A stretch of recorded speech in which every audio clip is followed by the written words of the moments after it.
Maurice Nicol's Psychological Commentary, Volume 2, based on his work with Gurdjieff. This was a group meeting in Birdlip, February 17th, 1945. Commentary on Acquired Consciousness, Part 3 of 3. What we learn of good from the acquired side of us by education must be shifted from that outer basis and become a genuine, sincere thing which we wish to live, not merely imitate, which we wish to be and not merely pretend to be. In all this lies a great deal of very sincere self-observation, which takes a long time, and our only guide is the action of the work on us. And what teaches once it has begun to influence us. You must remember that our concealed hatreds and contempts, which we do not manifest for fear of our reputation, exist in us in a psychological world of ourselves, that is, the real world of ourselves, which means that we find ourselves in our own psychological world as we have made it. And if we have had a great deal of hate, we will find ourselves surrounded by nothing but hate. But we will speak of this later. I will only say now that we have been taught very often that we have to neutralize things in ourselves. And one of the great methods is to see ourselves and not continually blame other people. The seeing of the truth about oneself leads to inner peace and causes essence to grow, so that next time we're different and our lives attract a different fate. But one thing must be real, not done for the sake of our outer merit or praise or from some picture. One person quotes Browning, a passage from Pericles. Truth is within ourselves. It takes no rise from outward things. Whatever you may believe, there is an inmost center in us all, where truth abides in fullness and around. Wall upon wall, the gross flesh hems it in. This perfect clear perception, which is truth, a baffling and perverting carnal mesh, binds it and makes it all air. And to know rather consists in opening out a way whence the imprisoned splendor may escape, than in effecting entry for a light supposed to be without.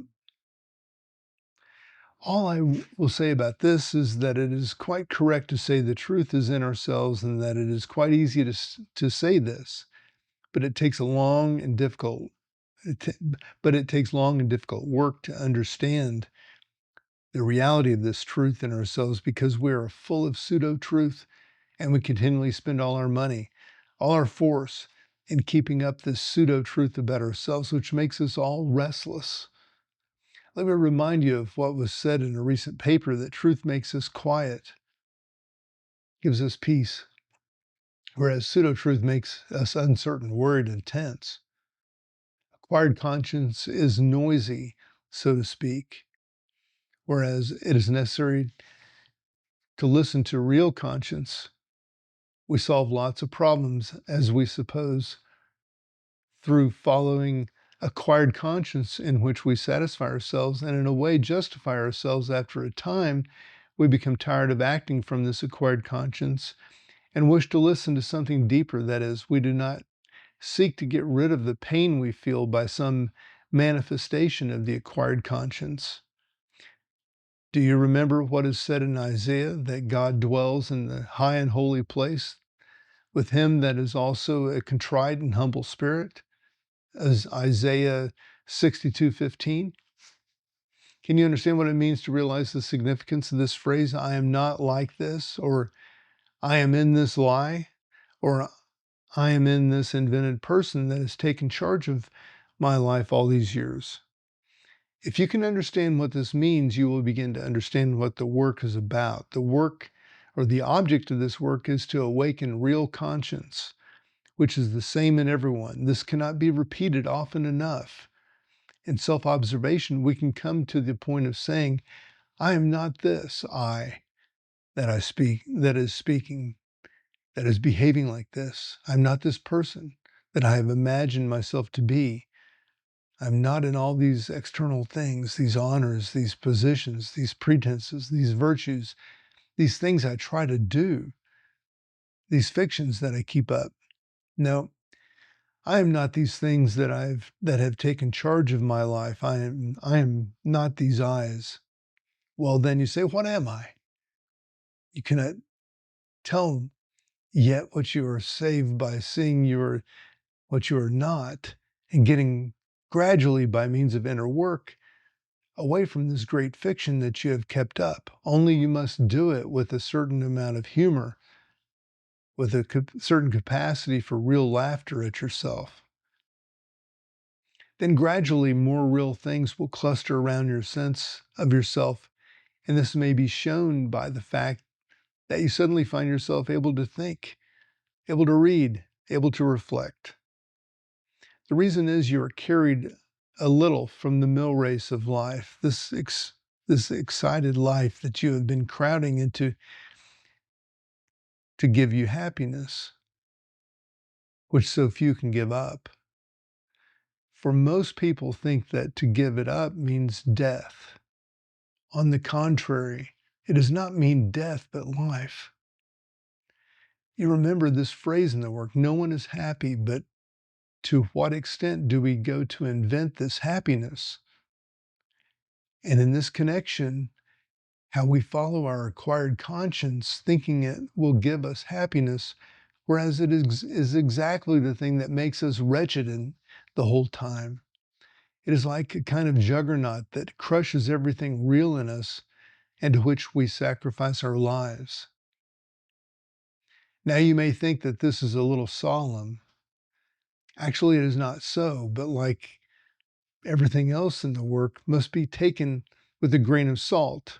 Let me simply say that our ordinary life eyes are not the eyes that will give us inner peace or stability, and that, as the work teaches, we have to separate from those eyes belong to the false personality and this false conception in order to touch anything deeper and more genuine.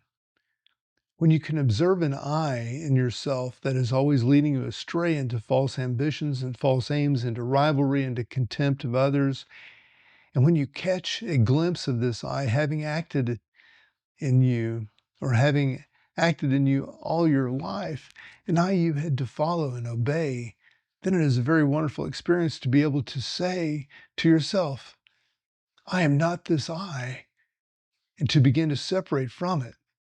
If we had real conscience, the whole world would unite and all police, law, war, military control, and so on would cease, because real conscience, which is buried in all of us, is one and the same. And if all people had real conscience, they would understand one another and speak one common tongue, one common language. In this work, we try to understand a language that will bring us together, that we can understand. And its object is to awaken real conscience. But as long as we have an artificial acquired conscience, which is different in practically every case according to the upbringing, the nation, the country, and so on, there is no possibility of any common understanding. And so everything must always go on just as it is always done. And I fancy you will all see as it will go on, even worse than ever in the future. Here are people getting into their traditional eyes and fighting with each other on every side, and no one is trying to understand anything, and no one can understand anything. And so the whole chaotic plot of life, which is due to man's being asleep, will continue as before, and even worse than before, and even worse than before. But amongst ourselves, we must try to form a nucleus of people who wish to work on themselves, on acquired conscience, on false personality, and to separate from this terrible factory and meet each other on a deeper level, whether it is possible to meet one another without all the insults and confusion and misunderstandings of ordinary life, led by sleeping people who take themselves for granted and in every department of life behave purely mechanically.